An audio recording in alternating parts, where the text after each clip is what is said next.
Logan JYA, DRYTRON here. Undefeated, Genesys, DRYTRON, no BS. Let's hop into it.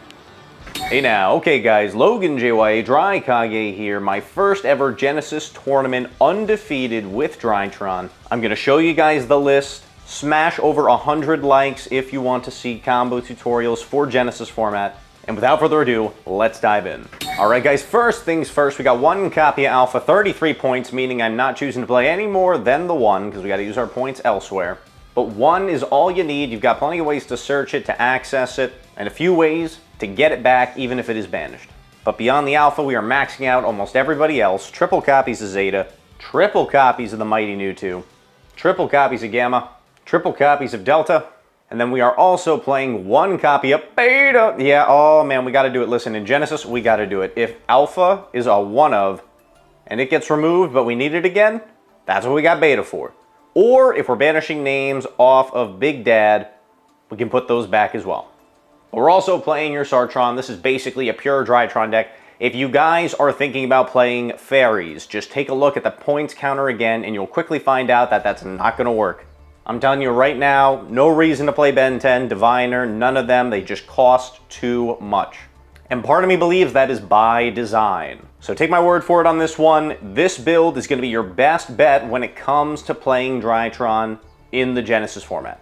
But if you've got different ideas, let me know in the comment section. Ritual lineup, we're doing 2 copies of Big Dad and 1 copy of the OG Draco Nids. Got to give a shout out to everybody in the comment section of the last Genesys profile who was recommending to bump up the Dad. And since this is a pure DRYTRON build with absolutely no Ben 10s or no backup plans that fairies are taking us to, having the extra big names not only comes up, but it can be a huge help. My favorite thing to do is to use a big guy to ritual summon another big guy. It almost feels free. But fair warning, if you're trying to do that with Draco Nids, you are going to lose his attack everybody effect, so just be aware of that. I've got some going second cards here. The first one I'm going to show is not 1, but 2 copies of the DRYTRON. This one is uniquely good because this is a rank 1 deck and we can search it. And frankly, there is a lot of matchups in Genesys where this is going to put in work. I am also maining 2 copies of Droll. It's one of the best hand traps we can play that costs very little points. Number 2, it's a level 1, so if we need to normal summon it in a pinch, it can help bail us out. And number 3, it runs well with one of our spells. Last monster, triple Lava Golem in the main. This is probably my favorite going second card. It eats up the normal summon, but who cares? 9 times out of 10, you don't need it anyway. So let's just spend it on a free slap over clear 2 monsters. And of course, if it doesn't work in the matchup, you can side it out. Spell cards, triple copies of Nova, 2 copies of Fafnir. With the level reduction effect, this is one of the greatest formats for it.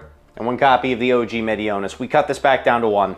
Consistency cards, we got triple copies of Cyber Emergency, triple copies of Jack in the Hand or Jack the Hand off. Never show them Alpha off of this card, because any smart player will take it. And if you're playing against a DRYTRON player and they show you Alpha with Jack in the Hand, you better take that Alpha. But just a fair warning for you all. And then finally, 2 copies of Where Art Thou. Normally, I hate this card. I really hate this card in DRYTRON. But to put it simply, this can either search you names or it can search you hand traps in the form of the Droll or the DD-Crow. And the last card of the main deck is 1 copy of the Meteora DRYTRON, the trap card, searchable technically off of Fafnir, or your Sartron, and it can give you more Dad negates and recycling, as well as additional ritual summons. I don't love it. I'm going to be honest, I'm not a huge fan of this card, but I see the logic behind it, and it did come up for me once during the most recent tournament where it was pretty good. That's it for the main deck. Moving on to the extra, 1 copy of the massive Moy Beta. No room for any more, I wish we could. And more oftentimes than not, you're going to want to use him as an end board piece, in case that wasn't obvious. For now, I've got 3 copies of Lyra Lusk Assembled Nightingale. Okay, fair warning everybody, this extra deck could be optimized. These are the cards that I have on hand right now, and I'll explain some things as we go. I would definitely cut one of these. I would play 2 of this at most. But having multiples of this was relevant for stalling out of games. Low-key, I kind of like the fact that you can make this and kind of just live forever. And not only protect this, but protect other Lyra Lusk monsters. We play a ton of them in the extra because they're all level 1, so we play 1 Recital. This is how you search the DD-Crow. It's one of the most common rank ones to make on turn 0. One of the Ensemble, this is one of the other most common rank ones you can make on turn 0. It bounces special summon monsters twice per turn on the opponent's turn. And one of the Promenade Thrush, I guess, what a weird name. This one shuffles back spells and traps. It's your main form of spell and trap removal, so it's actually extremely, extremely important. So I love playing a fat Lyrilisk lineup in the extra, but this is definitely not optimized. I'm still playing Fuko. I'll never not play Fuko. In case we get hit with a droll, yeah, I'm still summoning Fuko. Princess Sprite, another generic rank 1 that can technically net you a spell or trap if you reveal it, and if you mill a name, it's not the biggest deal in the world. So overall, pretty solid card. One Slacker Magician. You can tell we're getting the bottom of the barrel here when it comes to rank 1s, but yeah, maybe it could come up. I guess maybe if they spend all their points on Secret Village and hit us with it, we can summon this in. I got 2 Ghost Trick Dullahands. These are actually kind of important for getting over big sticky things. Removal that's not in the form of like your Draco Nids. Like there's very little spot removal in the deck itself in Engine with just rank 1s with no access. So Dullahan reducing can be relevant. Again, this is another situation where I definitely cut one of these. And furthermore, I really don't see myself playing the Ghost Trick Shot and the rank 4 Ghost Tricks in this deck, primarily because I don't want to play the Shot as a brick. And also, we don't have room for Utopic Draco Future anymore since the point adjustment. So that kind of just says, okay, not really worth it anymore, even though it's cracked. You know, 1 rank 1 equals 2 Dullahans. Add back Shot to hand, and you can use him to make your Utopic Draco the other guy, the new guy, which I would be playing, by the way. I can't remember. I think it's Utopic Zexal Slash or something like that. It's a brand new card. It's really cheap. I just haven't had it coming in person yet. And you could just overlay 2 rank 1s to make it. That card is worth playing, but I don't think it's worth playing alongside the full Ghost Trick package. So in a future build, I'll definitely cut one of the Lyrilusks or one of the Dullahans in favor of playing the new Utopic Zexal. But for now, I've just got the extra copy of Dullahan in there. I also play one of the regular Utopic Future just because I have room for it. This can theoretically steal games, and it's not that hard to make. And then the last cards, the most important cards, we got the 1 Downard, and the other point guy up in here is Mr. Zeus. He's 20 points, but this deck makes Zeus better than most. So I gotta say, it's 100% worth it. And I can't see a world where I play Utopic Draco Future and not Zeus. By and large, this is gonna be one of our main going second strategies, is to clear out interrupts and then find a way to go for that Zeus and take care of everything else and then build a massive board in main phase 2.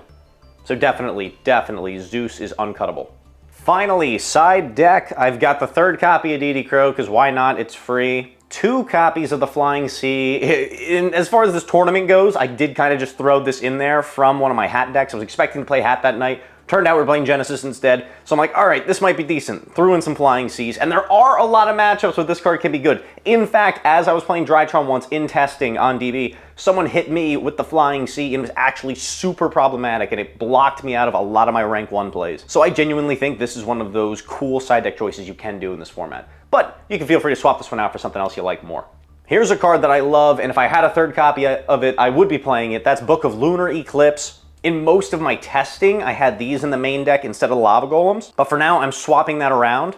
You can make the case that this does more because you can use it going first by setting it, or you can make the case that Lava Golem is better because it can't be responded to. But either way, is it too much to ask for both? I don't think so. So I've got the Lava Golem in the main for now, Lunar Eclipse in the side. That could change in the future. Triple Dark Rulers, these can be a little redundant, but for any build-a-board deck that we want to put on easy mode, we just activate Dark Ruler, do a Zeus play, build the board at main 2, and you pretty much win. Spell and Trap decks are very much real, so we're playing all 3 copies of the Twin Twister on the side. The discard doesn't matter, same thing as the Lunar Eclipse. And it helps us deal with any back row matchup. Triple copies of Solemn Scolding for a hard going first option, a free Judgment, better than Judgment, and one of my favorite cards of all time. You best believe it. Proud to be playing Scolding in the Genesys format. I did not have this one in for the tournament, but I do really want to test it going forward, so I'm putting it in this list, and I am going to play it going forward, and I'll let you know how it works. And last but certainly not least, we have got Quandradids, however you pronounce it, the other Medionis main decked DRYTRON monster. This guy is for all of your Spell and Trap matchups in Archetypal Heavy Storm. Excuse me, Feather Duster. We're just blowing out all the Spell and Traps. It's a hard DRYTRON monster that you can summon. I don't think he can be targeted by spells or traps, so it makes it even crazier. And he's also a big 4K chunky guy. So you best believe in any back row matchup, you want to swing this guy into the main board. But that is going to do it, my friends, for DRYTRON undefeated in Genesys format. If you like what you see, be sure to smash the like button. Over 100 likes, we'll do the combo tutorial, and that's going to be it. Logan JYA signing off. Have a great day, and I'll see you beautiful people later. Peace.